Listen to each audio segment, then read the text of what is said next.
Vamos a comenzar con nuestro estudio de este domingo. Vamos a estar leyendo en el Evangelio según San Mateo, en el capítulo 2, desde el verso 1 hasta el verso 5. Nuestro estudio de la palabra se titula La fe y las predicciones para el año nuevo. Mateo capítulo 2, del verso 1 al verso 5. Dice así, hermanos, en la palabra del Señor: Cuando Jesús nació en Belén de Judea, en días del rey Herodes, vinieron del oriente a Jerusalén unos magos, diciendo: ¿Dónde está el rey de los judíos que ha nacido? Porque su estrella hemos visto en el oriente y venimos a adorarle. Oyendo esto, el rey Herodes se turbó, y toda Jerusalén con él. Y convocados todos los principales sacerdotes y los escribas del pueblo, les preguntó dónde había de nacer el Cristo. Ellos le dijeron: en Belén de Judea, porque así está escrito por el profeta: y tú, Belén, de la tierra de Judá, no eres la más pequeña entre los príncipes de Judá, porque de ti saldrá un guiador que apacentará a mi pueblo Israel. Pueden sentarse, hermanos.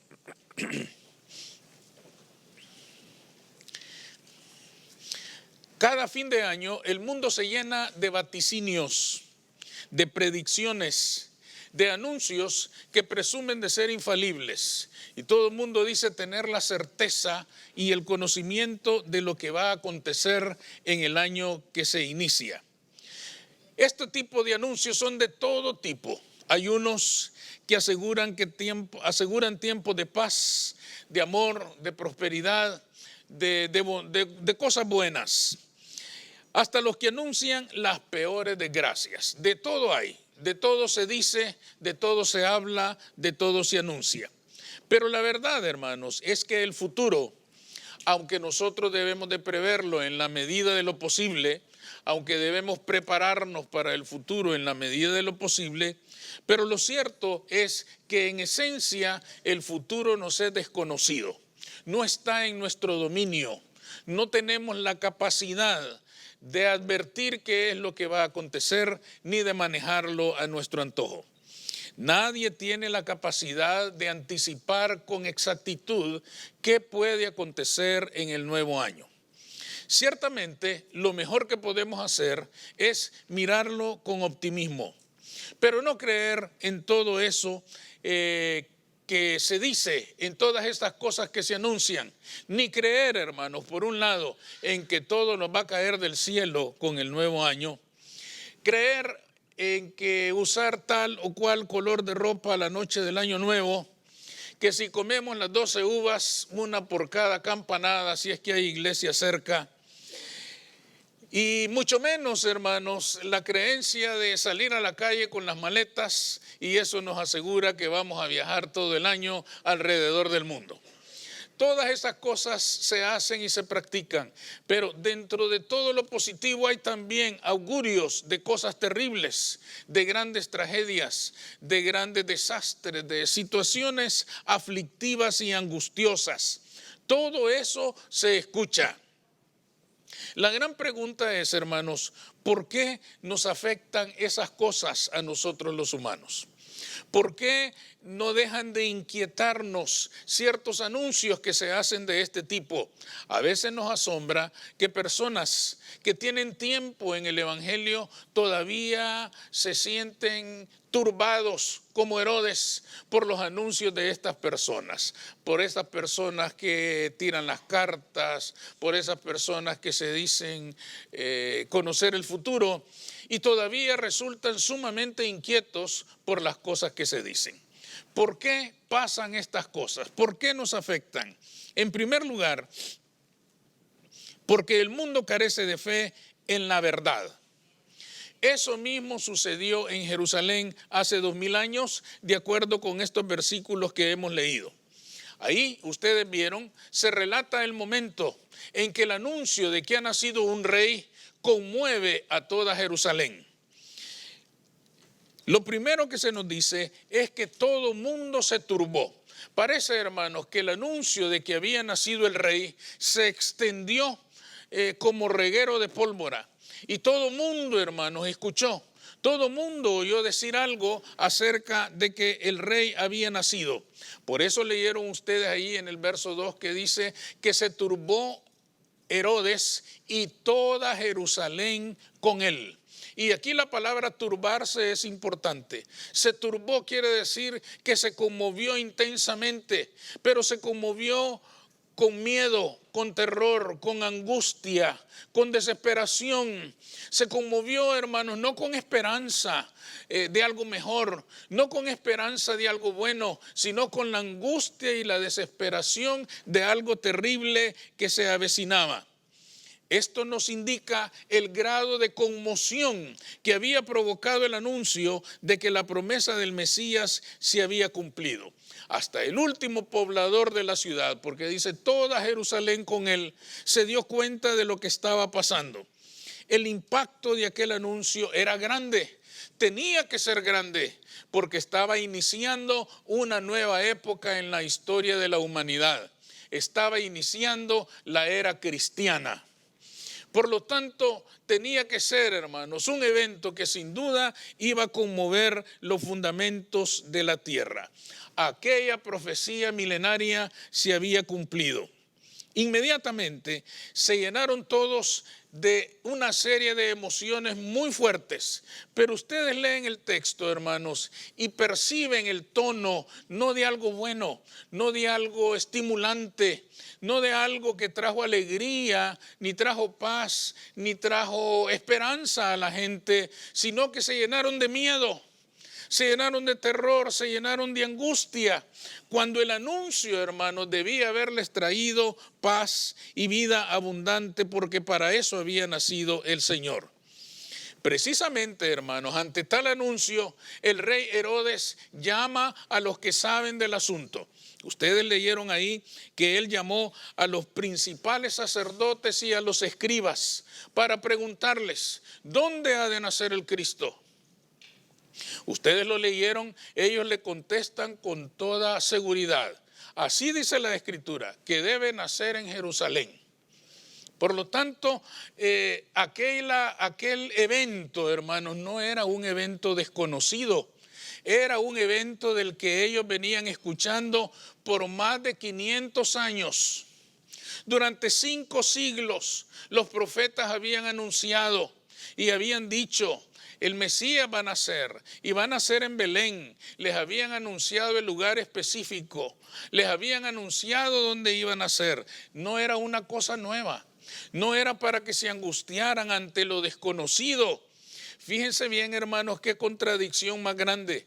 Esta generación debió alegrarse, debió llenarse de júbilo, debió llenarse de esperanza y decir, se ha cumplido la profecía. Lo que hablaron los profetas es cierto, lo que anunciaron los profetas es verdad. Hijo nos es dado, hijo nos es nacido para que nos traiga la libertad, la paz, la liberación, la salvación y todo lo que anhelamos como nación.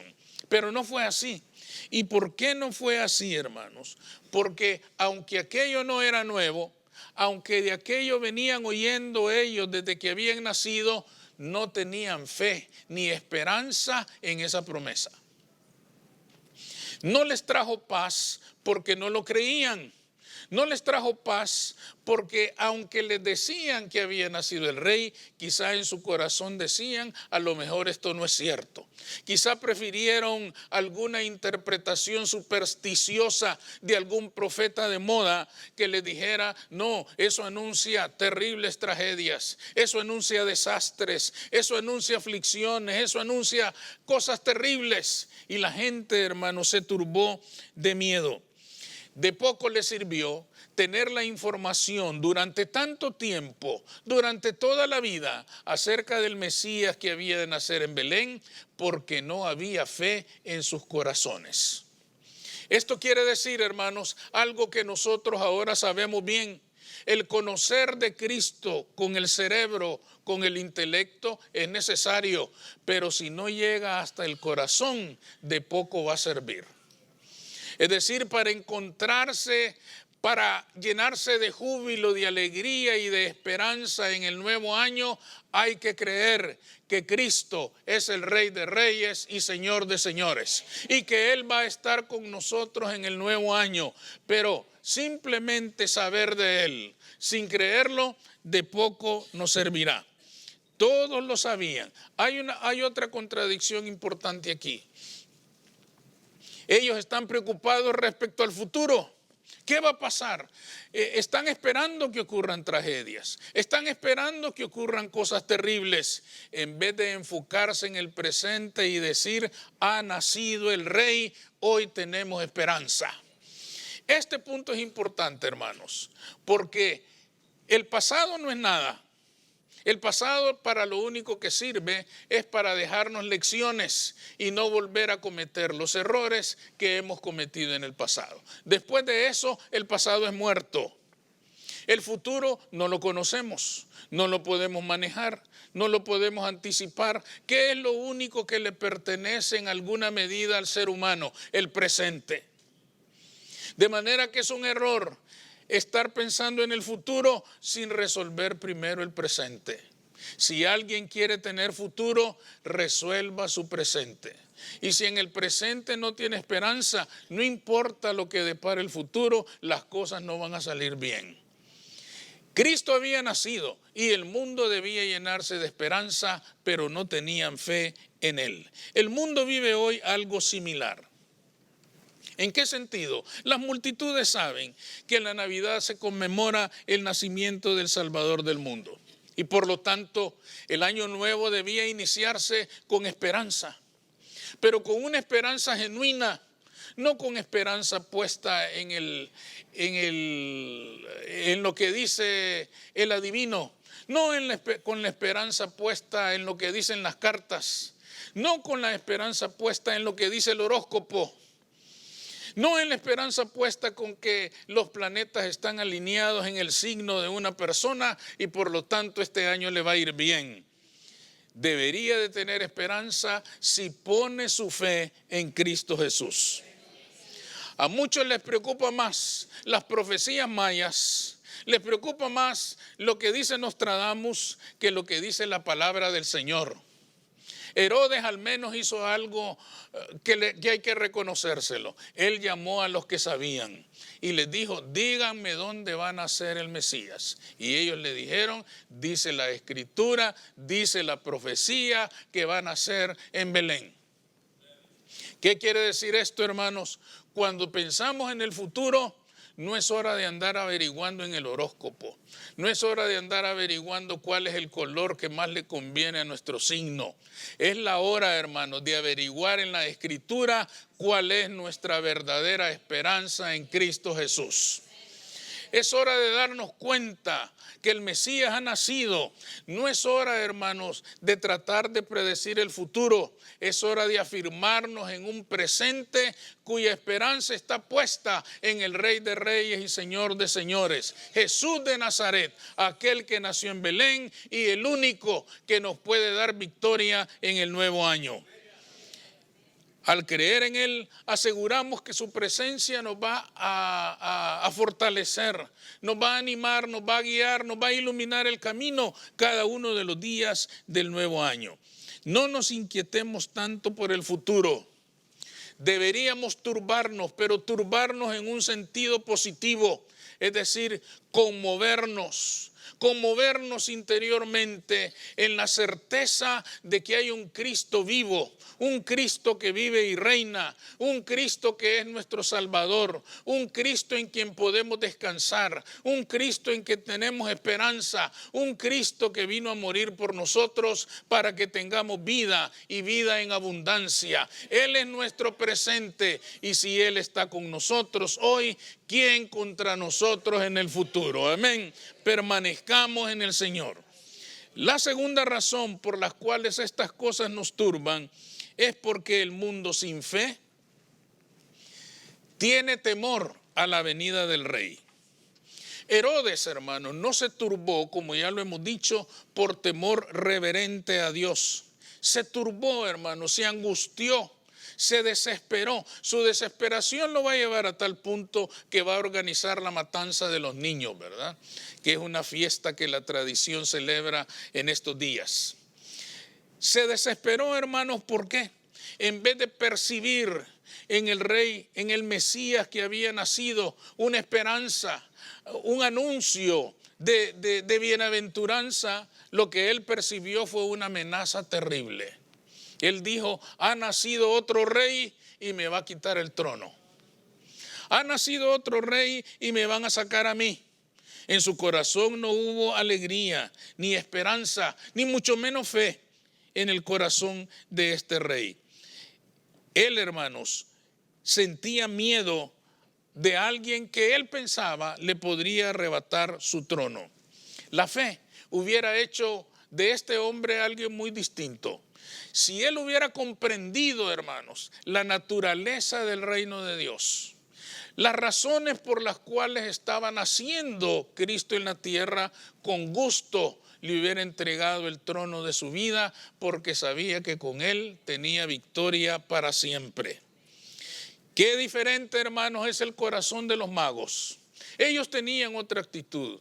Ellos también se impresionaron profundamente con aquella noticia. Pero ellos, hermanos, no se sintieron con miedo. Ellos no sintieron que el anuncio del rey que había nacido era un anuncio para angustiarse, para afligirse, para desesperarse. Era un anuncio, hermanos, para llenarse de alegría, para llenarse de júbilo. Era un anuncio que los invitaba a correr y adorar al rey que había nacido. Y ellos se encaminaron, hermanos, en la ruta que les indicaba la estrella para ir a adorar al Mesías. En ellos había gozo, en ellos había esperanza, porque ellos habían esperado aquel día. Porque ellos habían anhelado aquel día y finalmente se estaba cumpliendo. Pasara lo que pasara, ellos no esperaban desastres, ellos no esperaban angustias, ellos no esperaban desesperación, ellos esperaban una gran bendición de Dios. Ellos veían, hermanos, en el rey nacido el acercamiento del reino de los cielos, y eso les llenaba de júbilo, les llenaba de alegría, les llenaba de esperanza. No tuvieron tiempo ellos, hermanos, para pensar en desastres. No tuvieron tiempo para pensar en malas noticias. Ellos entregaron su alma a gozarse en el anuncio del Mesías nacido y en la esperanza de recibir de él todo lo que habían anhelado sus almas: la libertad, el gozo, la paz, la armonía, la bienaventuranza. Eso miraban ellos en el futuro, porque Cristo había nacido. Muchas personas, hermanos, se estremecen de la misma manera que Herodes con el nacimiento del niño y la llegada del nuevo año. ¿En qué sentido se parecen a Herodes? En el sentido, hermanos, de que no les gusta el nacimiento de Cristo porque temen que les quite su reino, porque temen que les arrebate su trono, desde el cual dominan y gobiernan sus propias vidas. Tienen pena, hermanos, y tienen miedo de que el nacimiento del niño signifique un cambio. Mucha gente prefiere leer el horóscopo porque el horóscopo no le reclama nada. El horóscopo no le dice que tiene que cambiar. El horóscopo no le dice que su vida va a ser transformada. Pero no le gusta que nazca Cristo.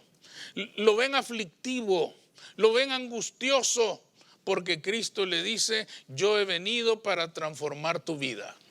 Yo he venido para cambiarte todo. Yo he venido para cambiarte desde adentro hacia afuera. Yo he venido para transformar tu vida entera. Sus corazones en esa condición, hermanos, no se llenan de esperanza ni de gozo. No piensan, hermanos, en la vida eterna. En lo único que piensan es en cuánto les va a quitar a esta vida presente. Les angustia la llegada del rey, porque se dan cuenta, hermanos, de que para poder estar en paz con Dios, su vida tiene que ser transformada, y no quieren cambiar. Estas personas quisieran que existiera un Dios, hermanos, que les diera todo lo que anhelan, pero que los deje vivir como se les da la gana. que les abandonara en su condición de vida y no hiciera nada por ellos. En el anuncio de la Navidad y del Año Nuevo, no hay alegría para estas personas. Por el contrario, hay amenaza. La amenaza, hermanos, de tener que abandonar la vida presente, de tener que abandonar, sobre todo en las fiestas, el baile, el vino, la comida, la disipación y tener que vivir de una manera diferente. Aunque saben todo acerca de la historia del advenimiento del Mesías, aunque vienen escuchando por años acerca del Mesías, aunque han sido enseñados probablemente desde la infancia acerca de aquel niño Dios que nació en el pesebre, lo siguen viendo como una amenaza y como una bendición. Yo creo que es por eso que en estas fiestas muchas personas celebran, comen, bailan, cantan, pero de Cristo no se acuerdan para nada, porque Él es una amenaza. Porque Él les dice hay que cambiar, porque Él les dice año nuevo, vida nueva. Y eso, hermanos, es algo que a las personas no les agrada. Con razón, hermanos, cuando oyen anuncios de lo que puede pasar en el futuro, cuando oyen adivinos, cuando oyen los que tiran las cartas, agoreros, espiritistas y tantas cosas que anuncian situaciones dramáticas, la gente se llena de temor, la gente se llena de angustia, la gente se llena de aflicción, pero prefieren turbarse de aflicción y de angustia que aceptar que ha nacido el Rey de Reyes y Señor de Señores y que solo en Él tenemos esperanza para el año nuevo. Este es el gran problema, hermanos, del mundo de hoy, que se teme a la venida del Rey. Este pasaje nos está diciendo que no deberíamos preocuparnos tanto por el futuro, deberíamos preocuparnos más por el presente. Aquella generación de Herodes, hermanos, estaba preocupada por el futuro. Herodes decía, me van a quitar el trono. La gente decía, algo terrible va a pasar en el futuro. Y no se daban cuenta del presente que se estaba consumando frente a sus ojos. La profecía mesiánica se estaba cumpliendo frente a ellos. Y eso les debía llenar de esperanza. Pero le temían al Mesías, le tenían miedo al Mesías, porque no querían que las cosas cambiaran. Es importante entonces este pasaje, hermanos, porque a nosotros nos recuerda que el reino de los cielos se ha acercado, que ha llegado el momento de arrepentirnos, porque Dios está aquí, porque Dios ya no está lejos, porque Dios vino a nacer entre nosotros para quedarse. Y Él es la fuente de nuestra esperanza. Que no nos preocupe tanto el futuro, preocupémonos en una medida. Hagamos provisión para el futuro hasta donde podemos, pero no se nos olvide que lo más importante es el presente ya consumado. Cristo ha nacido y vive y reina por los siglos de los siglos y Él es nuestra esperanza. Amén. Entonces, para concluir, más importante que el futuro es el presente, porque es en el hoy cuando tomamos la gran decisión de poner nuestra fe en Cristo y descansar en Él todos los días de este nuevo año. Si nuestra fe está en Él, si nuestra esperanza es Él, acerquémonos confiadamente al nuevo año, porque si Él está con nosotros, vamos a salir adelante en cualquier situación o circunstancia, porque Él es una esperanza firme. Él es una esperanza que no falla. Él es una esperanza que no nos abandona. Descansemos en Cristo y no nos preocupemos tanto del futuro, porque nuestro futuro está en manos de Él. Vamos a orar.